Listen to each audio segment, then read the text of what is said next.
Yo, peace was good. Well, it's another hip hop album review. This is part 160. The album that I will be reviewing tonight is Organizer Confusion's second album, The Extinction Agenda, released in 1994. Alright, you guys by now should know who they are. I just did a review on their album, on their debut album a couple hours ago. If you haven't peeped that, definitely check it out when you guys get a chance. After 1991, after they dropped their album, they kind of had like a tragedy that happened to them. Pharoah Monch's dad had passed away a little bit after the album came out, and obviously that's gonna, you're gonna feel some type of way because that's your father. Your father passed away, so they kind of took a break. You know what I mean? And but throughout that time between 1992 and 1993, they did some like producing. They had like some placements as far as like doing producing for other people. Like they did the remix to Queen's Fat Bottom Girl. They did a remix to that around 92.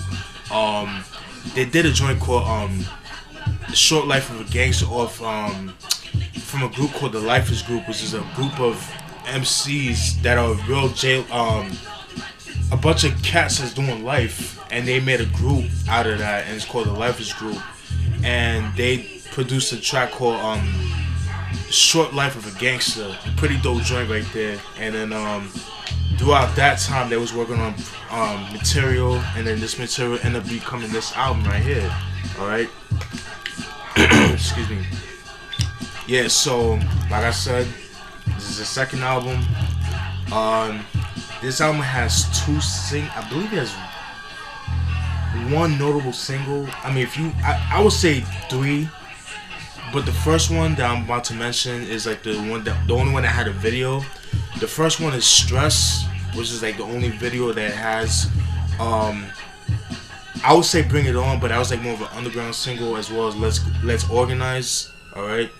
The only guest appearance on the album is Q-Tip and OC, alright, of DITC.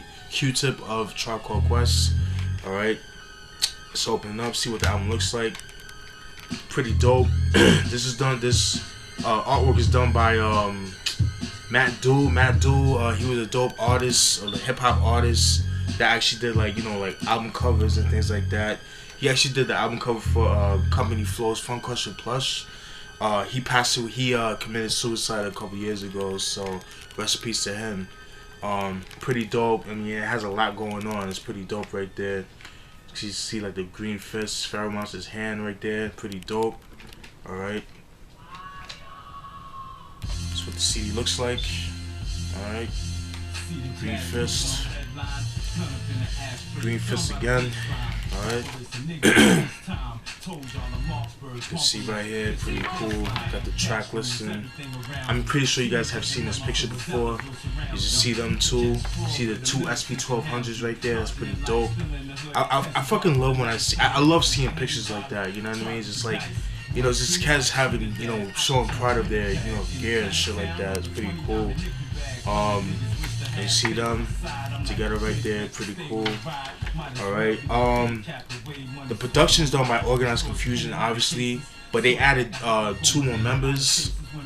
They hired 2 more producers to do some tracks on their album, and those 2 producers are Buckwild of DITC and Rockwilder. Alright, so now that you guys seen what the CD looks like and all that, now let's get on with the album. Alright. Track 1 is the intro.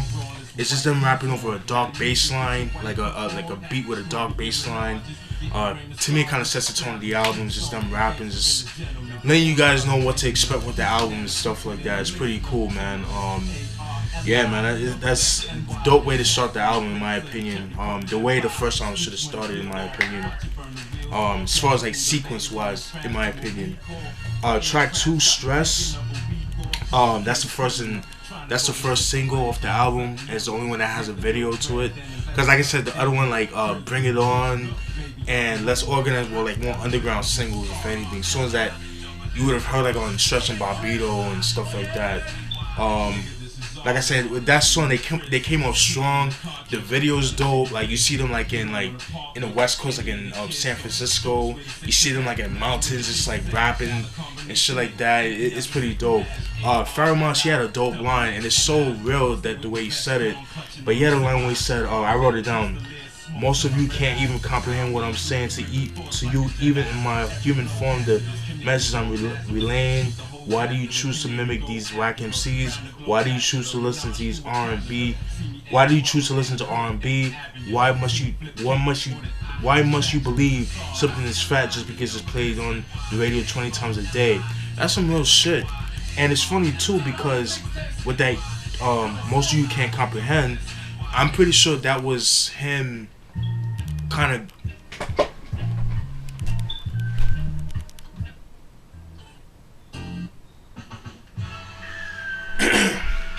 Excuse me. I think the reason why he said that was because I feel like when it came out, like, you know, the critics would say like they were too ahead of their time lyrically wise, because you gotta remember that back when it came out, it was 1991.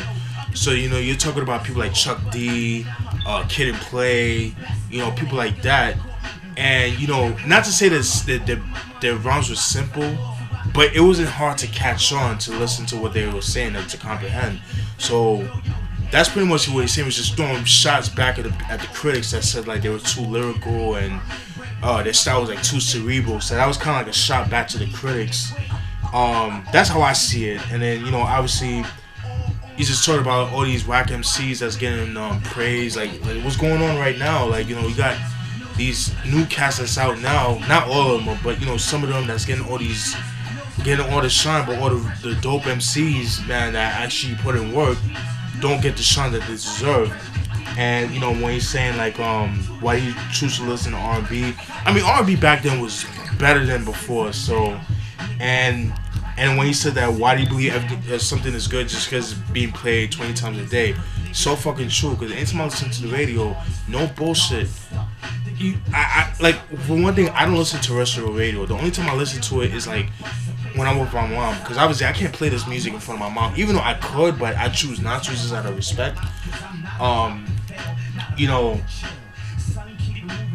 they'll play like the same song that they played 30 minutes ago again. It's like, what the fuck? Like, payload is real. And so that's what I got for that joint right there. Stress, dope song, love that joint. The remix was cool, but no, the remix is dope. Excuse me, the remix is dope. It definitely adds on to a different vibe. The Lost Professor remix says Stress, but I do prefer the album version. But the remix is just as dope, though. You know what I mean? That's nothing to take it away from it. I'll post it down in the description box for you guys to hear. I'm pretty sure you guys heard it before, but I'll post it down anyways, like I usually do. Track 3, the Extinction Agenda. It's a nice jazzy beat, just a braggadocio track. You know what I'm saying? Pretty dope right there. Love that joint. Track 13, Pheromone is a Pheromone solo track. It has like a nice dope filtered jazz beat. It's a nice dope jazz beat with a filter, nice filter. He had a dope line when he said, crazy medical attention is needed to make a cop stop bleeding. Then he says, I'm proceeding up the block with Prince Paul. Renegades rap shadow shows like grenades. I rip your shit like Sinead when I keep on rocking on, rocking on. I think that's what he said. Excuse me. Yeah, sorry about that. Yeah, so that's pretty much where that was the line that I liked from him. And I read up on something. Like, the reason why he came up with that song is because like 13 is like his favorite number, and it has like a big meaning to him. So that's why he called the song 13. Like 13 is his favorite number. I think what was it? I think when he was 13 years old, that was like some of the best times of his life. But then he also talked about how when he was 13 months old, well, pretty much when he was 1 year old and 1 month is when he contracted asthma. Because if you guys know, he's asthmatic, you know what I mean? So, and it's just among other things. I'll post on the description box where I found the article. so you can read up on it. It's a pretty dope article, pretty dope. It's pretty much the making of this album. So, all right, Black Sunday, track 5, pretty dope joint right there. It just tells about how they was brought up in the games. Just pretty much the autobiography of Organized Confusion, how they met and when they started and all that stuff. And they actually talk about the first album, and they also mention the people that people that died in their life that they meant a lot to them, that died in their life and stuff. So that's what I got with the joint Black Sunday. All right, that's Black Sunday, pretty dope. Track 6, Drop Bombs. That's just an interlude. This is rapping over a fast-paced beat. Very nice bass line to it. You know what I mean? They probably spent maybe 4 bars or 4 or 8 bars or whatever, and the rest of the song is just instrumental. But the way they rap it together as in unison. So I thought that was pretty cool. Yeah, like I said, the rest of the song is instrumental. So, but it's pretty dope. I actually enjoyed that joint right there. Track 7, Bring It On. This is a braggadocio track. Another joint with a dark bass, another beat with a dark bass line. Love the horns on that joint right there. There is a Buck Wild remix which I'll post in the description box. I notice a lot of people prefer that better over this one. I kind of like this one a little bit better, even though I do like the Buck Wild remix. But I don't know. I like this one. I like the album version better because to me it fits the album. So I'm kind of glad they didn't put the Buck Wild version on the album, but that's just my opinion. That's track 7. Track 8, it's just it's called Why. It's where they're talking about how it's just talking about women in general. It's just how some women kind of don't take them seriously because they have a rap career, and it's or just girls just kind of taking advantage of them and stuff like that. There was a line where Prince Paul was talking about how his girl, I guess at the time, was he's in the rap game, but he doesn't have a real job. He's you just living like a bum and da da da da. You need to get a job. You need to start supporting the family and things like that. And then shit like that. I'm pretty sure some of my musicians could relate to that. I don't have that problem, so, but it is what it is. But you guys know what I'm trying to say. But yeah, why? And he just talks about how women, they like to take advantage of them and stuff like that. And it's just men in general, and that's very relatable. That's track 8, Why. That was produced by Buck Wild. Dope beat right there, very jazzy, very dope. It sounded like something that would have been on OC's Word Life. I could see that being on OC's Word Life album. Track 9, Let's Organize. That features OC and Q-Tip. It's a posse cut. Pretty dope joint right there. OC has a verse. Q-Tip, he just does the chorus, and then at the end of the song, he's just doing the shout outs. He's just saying you should shout out all the boroughs of New York and the hoods and stuff like that, and then just shouting out some people that and things like that. With that song, it's kind of one of the lighter tracks off the album because, which I meant to say in the end, but if you notice, if you have listened to the album, you notice that the album's a lot more darker compared to the first album. It's just this is kind of went in. Yeah, this is pretty much stepped their game up lyrically and production wise. You know what I mean? But I'll talk more about that at the end of the video. But yeah, that's track 9, Let's Organize. Pretty dope. Track 10, 3, 2, 1. Yeah, is it? Let's Organize. Yeah, like I said, it's I want to say light, but it's it's not dark and grimy either. What I like about that album, about that song, Let's Organize, it just has that summer vibe. It's just something you would play at night, but in the summertime, you see everybody outside and stuff like that. You see everybody on the block, outside and stuff like that. Just chilling and whatever. And it's just one of those songs that you would hear at night and stuff like that. It just had that summer night feel to it. That's the song Let's Organize. Track 10, 3, 2, 1 is a braggadocio track. That's one of the more, like I said, more lighter tracks, beat wise compared to the rest of the album. It's what I meant to say about about this song instead of Let's Organize. But 321 is more of a lighter feel compared to the rest of the album. The album has like a more dark feel to it. It's a pretty dope song right there. It's pretty dope. Shout out to MF Grimm in the background. Alright. Track 11, Keep It Coming, is a lyrical track. It's a kind of unique track. And the reason why I say that is because is the sequencing of the beat. It's not the. It's kind of like an off-kilter beat. Like it's kind of off-beat in a sense, where like like the drum programming is kind of like left field in a sense. You know what I mean? But they kind of pulled it off. It's like it was like a challenging beat, but where like what I'm trying to say is like the snare wouldn't like land properly. It was just land like a little off. You know what I mean? But they kind of like go within the beat. You know, they rap to the beat, and it's like the way they did it is pretty dope, man. Check that joint out. It's called Keep It Coming. I thought that was pretty cool. Track 12 is Straight Bullet. Very controversial song, and they're talking about them. They put themselves as a point of view of a bullet. It's pretty much an anti-gun song, and the reason I say it's controversial is because a lot of people say that Nas was the first MC to do the whole point of view of a gun, but I feel like they did that first, and I don't really hear people talk about this song Straight Bullet. Why, I don't know, and that's no knock to Nas, but I just want people to know that these cats did it first before Nas. You know what I mean? So even though they're talking about the bullet, but but he's talking like I don't know. It's just, but you guys know what I'm trying to say. But really dark beat right there. It uses the same sample as the Buck 'Em Down by Black Moon. Very dope joint right there.